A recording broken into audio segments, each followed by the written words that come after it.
ప్రజా ప్రభుత్వం, ప్రజల కష్టాలు తెలిసిన ప్రభుత్వం, ప్రజలకు అండగా ఉండే ప్రభుత్వం. ప్రజలకు నొప్పి కలిగితే ప్రభుత్వానికి నొప్పి కలిగిందనే తలంచే ప్రభుత్వం ఈ ప్రభుత్వం. మీది దొరల ప్రభుత్వం.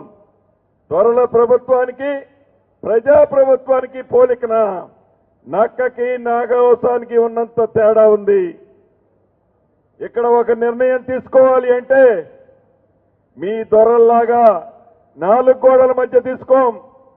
ప్రజాక్షేత్రంలో చెప్తాం, ప్రజలకు వివరిస్తాం, అసెంబ్లీలో చెప్తాం. మొన్న కూడా చూశారు మీరు, అసెంబ్లీలో మీరందరూ ప్రత్యక్షంగా చూశారు.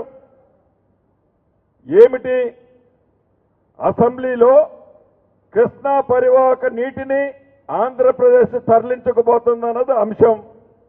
దానికి సమాధానం చెప్పలేక ఎక్కడ చెప్పాల్సి వస్తుందో అని ఆనాడు చేపల పులుసు తిని ఏ సంతకం అయితే పెట్టాడో ఆ సంతకానికి సమాధానం చెప్పాల్సి వస్తుందని అసెంబ్లీ నుంచే పారిపోయాడు. అసెంబ్లీ నుంచే పారిపోయాడు. మీరా ఈ ప్రభుత్వాన్ని ప్రశ్నించేది? కృష్ణా పరివాహక ప్రాంతానికి సంబంధించిన నీటి విషయంలో ఈ ప్రభుత్వం చిత్తశుద్ధి ఏందో కృష్ణా పరివాహక ప్రాంతంలో ఉండే రైతన్నలకు తెలుసు. గోదావరి నీటి వినియోగంలో ఆ పరివాహక ప్రాంతంలో ఉండే రైతులకు సంబంధించిన సమస్య ఆ పరివాహక ప్రాంతంలో రైతులకు స్పష్టంగా తెలుసు.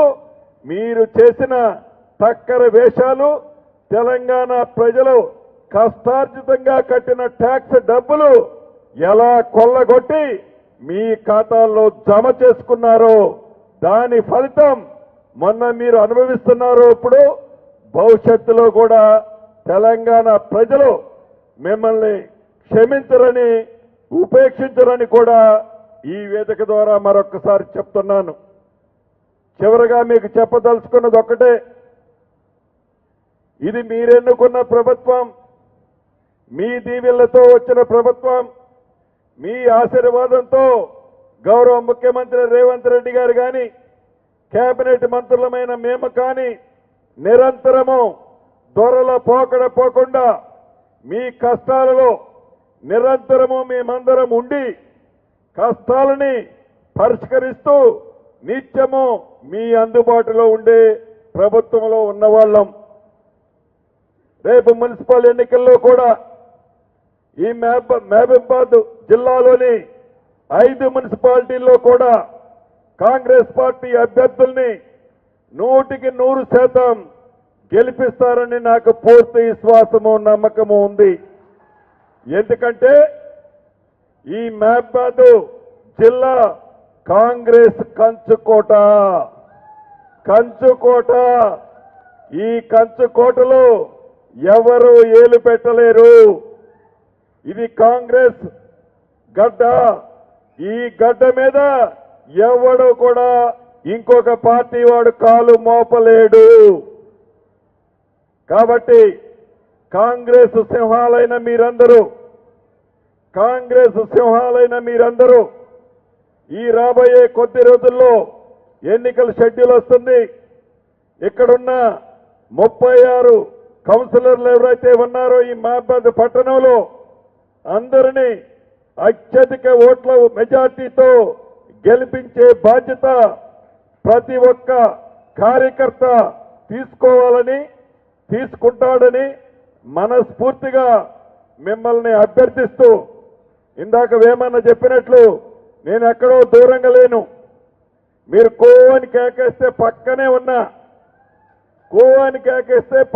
ఉన్నా వస్తా. వేమన్నుంటాడు, మురళన్నున్నాడు, అటు పక్కన రామచంద్ర నాయకన్ ఉన్నాడు, మా అందరి మీద బలరామన్ ఉన్నాడు. కాబట్టి ప్రతి కార్యకర్త ఒక టైగర్లా ఎక్కడా తగ్గొద్దు. ఎమ్మెల్యే స్థాయి నుంచి, పార్లమెంట్ దగ్గర నుంచి, మంత్రి దగ్గర నుంచి ముఖ్యమంత్రి నీ మనిషే. ఎక్కడా తగ్గాల్సిన పని లేదు, తగ్గే పరిస్థితి వద్దు. 36కి 36 మంచి మెజార్టీతో గెలిపించాలి.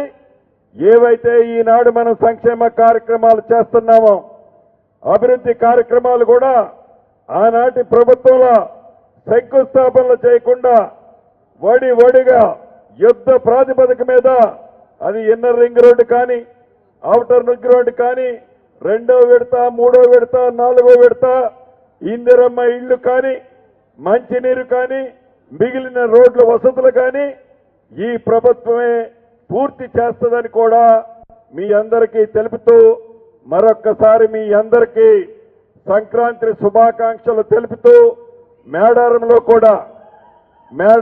కూడా గౌరవ ముఖ్యమంత్రి రేవంత్ రెడ్డి గారి సూచనలతో ఆనాడు కాకతీయులు ఎట్లయితే రాతి కట్టడాలు కట్టారో దాన్ని మరిపించే విధంగా అద్భుతంగా రాతి కట్టడాలతో పునర్నిర్మించడం జరిగింది. మీరందరూ కూడా ఆ తల్లుల దీవెనలు తీసుకొని చల్లగా ఉండాలని కోరుకుంటూ జై కాంగ్రెస్.